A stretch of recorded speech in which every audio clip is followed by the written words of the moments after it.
नमस्ते फ्रेंड, कैसे हैं आप सभी। मैं बिहार की बेटी झारखंड की बहू सीमा आप सबों का मम्मास ब्लॉग में बहुत बहुत स्वागत करती हूँ। फ्रेंड्स, मैं लेकर आई हूँ आप लोगों के लिए एकादशी व्रत किस दिन पड़ रहा है। ये पड़ता है फाल्गुन मास में। और आमल की एकादशी कि कैसे किया जाता है और इसका क्या महत्व है, ये सब बातें मैं आपको व्रत के पहले शेयर कर रही हूँ, जिससे ये आप लोगों के पास ये जल्दी से जल्दी पहुँच सके, आप लोग इसका अनुसरण कर सके। जो भी एकादशी व्रत करता है उसके लिए एकादशी व्रत बहुत ही महत्वपूर्ण और पुण्यदायी फलदायी होता है। तो आइए जानते हैं कि इसका हमारे हिंदू धर्म में क्या महत्व है।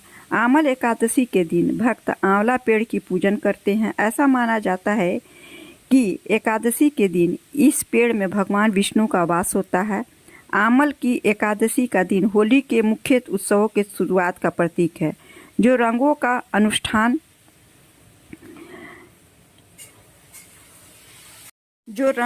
अनूठा हिंदू त्यौहार है। ऐसा माना जाता है कि इस एकादशी को करने से उपासक भगवान विष्णु के पास वैकुंठ में पहुंच जाता है। इसकी विस्तृत जानकारी मैं आप लोगों के साथ शेयर कर रही हूं।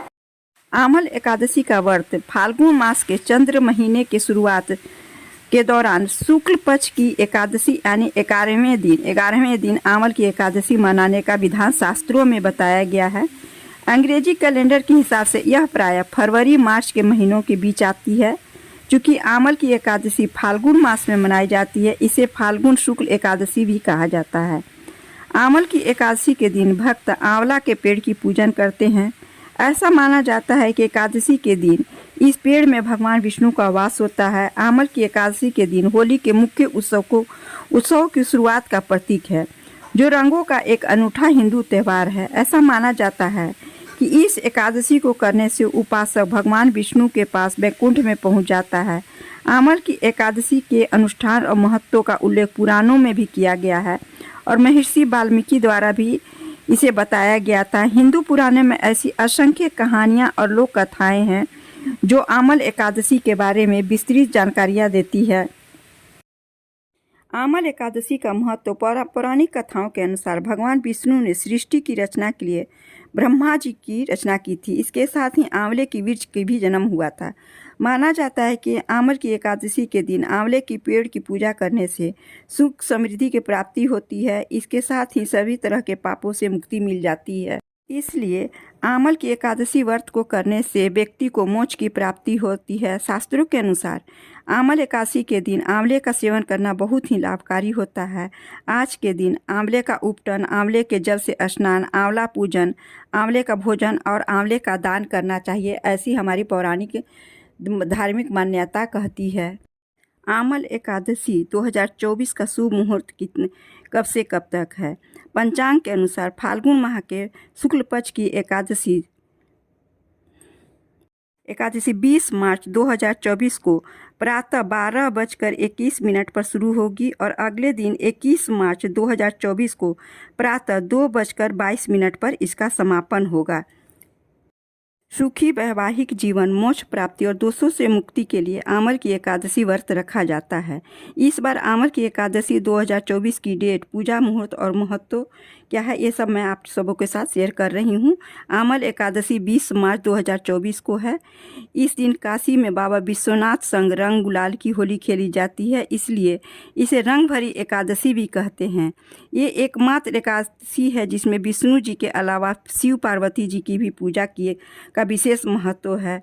पंचांग के अनुसार फाल्गुन माह के शुक्ल पक्ष की एकादशी 20 मार्च 2024 को प्रातः 12:21 पर शुरू होगी और अगले दिन 21 मार्च को 2:22 पर इसका समापन होगा। पूजा मुहूर्त कब है? सुबह 6:25 से सुबह 9:27 तक। आमल एकादशी का व्रत 21 मार्च को दोपहर 1:41 से लेकर 4:07 के बीच किया जाएगा। पारण तिथि के दिन हरि प्रवासर समाप्त होने का समय सुबह 8:58 तक है। यह आमल एकादशी का क्या महत्व है? आमल एकादशी का अर्थ आंवला होता है। ऐसा कहा जाता है भगवान विष्णु ने आंवले को आदि वृक्ष के रूप में प्रतिष्ठित किया था। मान्यता है कि आमल की एकादशी के दिन आंवला और श्री हरि विष्णु की पूजा करने से मोक्ष मिलता है।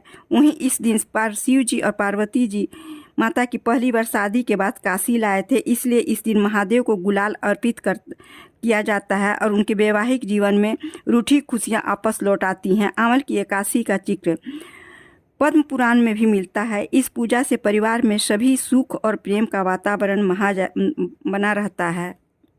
मैं यहाँ सभी जानकारियाँ सिर्फ सूचना और मान्यताओं के जानकारियों के पर आधारित है और यहाँ बताना जरूरी है, किसी भी तरह की मान्यता जानकारी की मैं पूर्ण रूप से पुष्टि नहीं करती। इसलिए आप अम्ल लाने से पहले ज़रूर पंडित जी से पूछ लिया करें और विशेष सूचना जानकारियाँ ले लिया करें कि पूजा विधि क्या है। आंवल एकादशी के दिन सुबह जल्दी उठें, स्नान आदि के बाद स्वच्छ कपड़े पहनें, मंदिर की सफाई करें, विष्णु जी का ध्यान करें और संभव हो तो व्रत का संकल्प लें। इसके बाद विष्णु जी की पूजा विधि विधान से करें। विष्णु सहस्त्र नाम का पाठ करें, आंवले की पेड़ की पूजा करें और उस पर रोली, चंदन, फूल और अक्षत चढ़ाएं। पूजा के दौरान विष्णु जी को आंवले का भोग अवश्य लगाएं। अंत में विष्णु जी समेत सभी देवताओं की आरती अवश्य करें।